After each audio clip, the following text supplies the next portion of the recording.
بسم اللہ الرحمن الرحیم۔ السلام علیکم ورحمۃ اللہ وبرکاتہ۔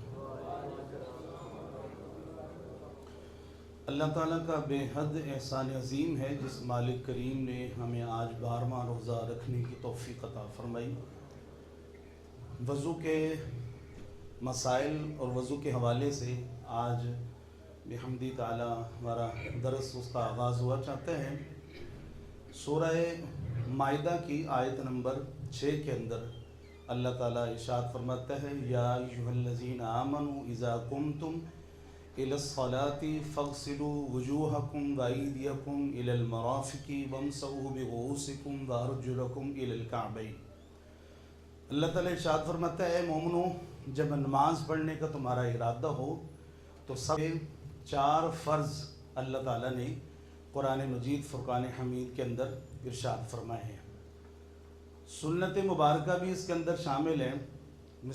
اس کے اندر بالخصوص جو پیاری سنت مبارکہ ہے وہ نبی علیہ الصلوۃ والسلام نے ارشاد فرمائے، مسواک کے ساتھ جو وضو کیا جاتا ہے، پھر اس وضو سے جو نماز پڑھی جاتی ہے، مسواک کے بغیر والی نماز اور مسواک والی نماز 70 گنا زیادہ اس کا ثواب ملتا ہے۔ مسواک نبی علیہ الصلوۃ والسلام کی پیاری سنت مبارکہ ہے، اور اس سنت مبارکہ کو سنت مؤکدہ کا درجہ ملا ہوا ہے، اور نبی علیہ الصلوۃ والسلام نے مسواک سے اس قدر محبت فرمائی کہ آخری وقت جب آپ اس دنیا فانی سے پردہ فرمانے لگے اس وقت بھی آپ نے مسواک کا استعمال کیا۔ اور بعض پیغام ہے، آپ جب مسواک زبان پر کریں گے تو اس سے بلغمی جو معاملات ہیں دور ہو جائیں گے، اور پیٹ بھی سے صاف ستھرا رہے گا، بیماریوں سے بھی صاف ستھرا رہے گا۔ گویا کہ یہ سنت مبارکہ بہت پیاری سنت مبارکہ ہے۔ ہم اس کو سیکھ بھی لیتے ہیں کہ مسواک کرنے کا طریقہ کار کیا ہوتا ہے۔ سب سے پہلے تو ایک بالش یعنی کہ اتنی برابر جو ہے کہ مسواک خریدنی چاہیے۔ پھر اس کے بعد مسواک کرنے کا طریقہ کیا ہونا چاہیے کہ آپ یہ 3 انگلیاں اوپر رکھیں، اور یہ چھوٹی انگلی نیچے رکھیں، اور یہ انگوٹھا اوپر والی سائڈ پر رکھیں۔ یہ سنت طریقہ ہے مسواک کرنے کا۔ اب منہ کے سیدھی جانب سے مسواک کا آغاز کیا جائے۔ مسواک کو ایسے نہیں کرنا چاہیے، ایسے اگر آپ کریں گے تو مسوڑے آپ کے چھل جائیں گے۔ تو آپ مسواک اس طریقے سے کریں، سیدھی جانب شروع کریں اور یہاں درمیان میں لا کر آپ مسواک کو دھو لیں، اس کے بعد پھر درمیان کے اندر کریں، پھر مسواک کو دھو لیں، اس کے بعد پھر الٹی جانب کریں، مسواک کو دھو لیں۔ جب کرنا ہے پہلے اوپر والے دانتوں پر پھر نیچے والے دانتوں پر مسواک کو دھو لیں۔ اس کے بعد زبان پر مسواک جب کر رہے آرام سے کریں، تالو بھی اگر کرنا ہے آرام سے مسواک کریں۔ روزے کی حالت میں مسواک کر سکتے ہیں ہم، لیکن ایسا مسواک کہ جس کا ذائقہ منہ کے اندر جا رہا ہو اور ہمیں پتہ چل رہا ہو کہ یہ ذائقہ جا رہا ہے، اور اس سے نبی علیہ الصلوۃ والسلام کون سا مسواک کیا کرتے تھے؟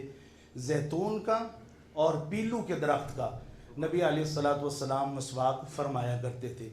نبی علیہ الصلوۃ والسلام نے مسواک کی بہت زیادہ فضیلتیں ارشاد فرمائی ہیں۔ جب مسواک بندہ کر لیتا ہے پھر وضو کی جانب جب بندہ جاتا ہے تو وضو کے لیے اونچی جگہ کیوں منتخب کی جاتی ہے؟ اس وجہ سے کہ وضو جب بندہ کر رہا ہوتا ہے تو اس کے نبی علیہ الصلوۃ والسلام نے فرمایا کہ جب کوئی وضو کرتا ہے تو اس کے وضو والی جو جگہ ہے نا، اس سے گناہ جھڑ جاتے ہیں، یہاں تک کہ ناک بھی جھڑ جاتے ہیں۔ اور نبی علیہ الصلوۃ والسلام نے وضو کی فضیلت کو بیان فرماتے ہوئے ارشاد فرمایا کہ وضو جو بندہ ہر وقت کر کے رکھتا ہے، اچانک اس کو جب موت آ جاتی ہے اور وہ وضو کی حالت کے اندر ہوتا ہے تو شہداء کے اندر اس کا درجہ لکھ دیا جاتا ہے۔ تو وضو جو ہے اللہ تعالیٰ کی خوشنودی کا ذریعہ بھی ہے۔ سب سے پہلے قرآن پاک کے حوالے سے نماز کا حکم جاری ہوا، پھر اس کے بعد وضو کا حکم جو ہے وہ آیا، اس طرح وضو کرنا ہے۔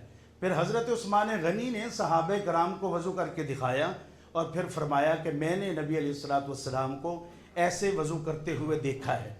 हज़रत उस्मान गनी ने बताया, क्योंकि जो हज़रत उस्मान गनी ने जो तरीका बताया था उसके अंदर सुन्नतें भी शामिल थी कि सबसे पहले हाथ धोए, फिर कुलियाँ की, फिर नाक के अंदर पानी चढ़ाया। ये भी तो वज़ू के अंदर ऊंची जगह मुंतखब करने का मतलब यही होता है कि वज़ू का जो पानी है वो गुनाहों वाला है, गुनाहों से आलूदा पानी है, उससे आप अपने कपड़ों को बचाएं। फिर वज़ू करने के बाद भी आप जैसे दाढ़ी के अंदर पानी टपक रहा होता है तो वो पानी आप मस्जिद के अंदर आके इस तरह ना झाड़ें, बल्कि कोशिश करें कि जो वज़ू वाले अज़ू हैं उनको वज़ू खाने के ऊपर खुश्क करके मस्जिद के अंदर तशरीफ़ लाएं। तो सबसे पहली बात तो ये है कि जब वज़ू करते हैं तो क़िबले की जानिब मुँह होना चाहिए। लेकिन मजबूरियाँ होती हैं, जैसे ये वज़ू खाना है, ये मजबूरी है, अगर इसकी सिमत ऐसे करें तो जगह कम पड़ेगी। बड़ी मसाजिद के अंदर काफ़ी जहाँ पर जगह खुली होती है तो क़िबला रुख भी मतलब वज़ू खाना बना होता है। ऊंची जगह पे बैठना, क़िबला रुख मुँह करना, ये सारे मुस्तहब अमल में से है। अगर किसी की ऐसी जगह नहीं है तो वज़ू जो है जिस जगह पर मर्ज़ी बैठ के कर ले, ओपन में कर ले।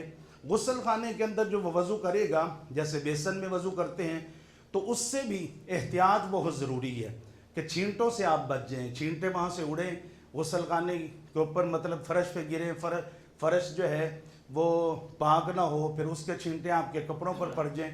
तो एहतियाती तदाबीर के अंदर जो है ना इसको मरूज़ खातर रखा गया है, वरना बेसन पर आप वज़ू कर सकते हैं। तो वज़ू के कुल 4 फ़राइज़ मैंने बताए हैं और उनमें सुन्नतें भी शामिल हैं, और सुन्नतों में बिलखसूस जो है मिसवाक की सुन्नत शामिल है। सबसे पहले बिस्मिल्लाहिर्रहमानिर्रहीम आप पढ़ेंगे और उसके बाद आप वज़ू का आगाज़ करेंगे। सीधे हाथ से पानी जो है मुँह के अंदर डालेंगे, 3 कुलियाँ करेंगे और ये शहादत उंगली से आप अच्छी तरह अपने दांतों को साफ़ करेंगे। उसके बाद 3 मरतबा नाक के अंदर पानी डालेंगे, उल्टे हाथ की छोटी उंगली से नाक को अच्छी तरह साफ़ करेंगे और उसके बाद फिर 3 मरतबा अपना चेहरा धोएंगे। चेहरे का आगाज़ जो होता है जहाँ से बाल शुरू हुए वहाँ से लेकर ये ठोड़ी तक और ये कानों तक, यहाँ से इस कान तक, इसको चेहरा कहा जाता है। चेहरे को अच्छी तरह 3 बार धोएं। जिनकी दाढ़ी मुबारक है, दाढ़ी के अंदर अच्छी तरह पानी को दाखिल करें और खलाल भी करें दाढ़ी मुबारक का। उसके बाद आप कोहनियों धोएं। कोहनियाँ धोते हुए बाज़ औक़ात कई लोग पानी यहाँ पर डाल के ऐसे ऐसे कर लेते हैं कि शायद इससे पूरा बाजू धुल जाएगा, लेकिन इससे पूरा बाजू नहीं धुलता, बल्कि बाजू का कुछ हिस्सा जो है खुश्क रह जाता है। तो आप तसल्ली करें, पहले सीधा बाजू धोएं, अच्छी तरह तसल्ली कर लें, 3 मरतबा पानी बहें कि कोई भी जगह आपकी खुश्क न रहे। फिर उल्टा हाथ बाजू इस तरह धोएं, मतलब यहाँ तक हुक्म है, कोहनियों तक आप कोशिश करें थोड़ा ऊपर कर लें। ये मुस्तहब अमल है, लेकिन थोड़ा ऊपर करें, ये बेहतरीन हो जाएगा। और उसके बाद मस्सा करें। मस्से का जो मामला है बड़ा अहम है कि मस्सा हमें ये देखें कि वज़ू बुनियादी चीज़ है, अगर किसी का वज़ू ही नहीं ठीक है तो फिर ज़ाहिर है उसकी नमाज भी नहीं ठीक है। तो वज़ू के अंदर जो अहम मसला है वो मस्से का है कि मस्सा हमने किस तरह करना है। तो मस्से का तरीका ये है कि अगर सर के ऊपर टोपी या इमामा यानी कि सर ढपा हुआ है, आप वज़ू कर लें, तो कोशिश करें मस्सा करने से पहले सर को नंगा कर लें, यानी कि इमामा शरीफ है ये टोपी उतार कर साइड पर कर लें। अब पानी को इस तरह इस हाथ के ऊपर गिराएं, गिराने के बाद नल को बंद कर लें, दूसरे हाथ पे गिरा लें पानी। दोनों हाथ पर आपका पानी जब लग जाएगा तो उसके बाद इस तरीके से ये उंगली जोड़ी, फिर इसके बाद ये 3 उंगलियां जोड़ने के बाद अब तीनों उंगलियां के ये जो पेट हैं ये आपके यहाँ से आपने आगाज़ करना है, जाते जाते जाते बिल्कुल पीछे तक आपने ले जाना है, एंड तक जहाँ पर बाल ख़त्म हो रहे हैं। वहाँ से फिर आपने वापस आना है। हमने अभी 3 उंगलियों का इस्तेमाल किया, 3 इधर से ली हैं, 3 इधर से ली हैं, इधर से भी बड़ी उंगली खाली है, इधर से भी खाली, हमने इस्तेमाल नहीं की। अंगूठे भी अभी हमने इस्तेमाल नहीं किए। अभी हम उंगलियां लेकर ऐसे जा रहे हैं सीधे, और एंड पे बिल्कुल हमने बाल जहाँ पे ख़त्म हो रहे हैं वहाँ से हमने वापस हथेलियाँ लेके आनी है। हथेलियाँ लेकर यहाँ तक आपने आना है। अभी ये जो उंगली हैं अभी मैंने इस्तेमाल नहीं की। अब ये उंगलियां मैं जब इस्तेमाल करूँगा तो हमने कानों के अंदर जो अच्छी तरह कट हैं, कानों के अंदर दोनों उंगलियों को अच्छी तरह इसके अंदर फेरेंगे। अभी अंगूठे रह गए हैं, अंगूठों को कान की बैक साइड पे फेरेंगे। हथेलियों की बैक साइड रह गई है, इसको ऐसे करके फेरेंगे, आगे नहीं लेके आएंगे। अगर तरह ये बैक साइड जो है ये आपकी, ये आप इसको इस्तेमाल करेंगे। ये वज़ू का तरीका है। वज़ू के अंदर दुआएं भी शामिल हैं। दुआओं की फजीलत क्या है? टाइम काफ़ी हुआ हमारा, तो कम पेश 13 मिनट हो गए हैं, जो कि 10 मिनट का होता है दर्स। और ये मैं समझता हूँ कि आपका इश्क है कि माशाल्लाह आप, क्योंकि मस्जिद के तीनों फ्लोर फुल होते हैं, और आपकी मोहब्बत है कि आप दीन को समझने के लिए बैठ जाते हैं।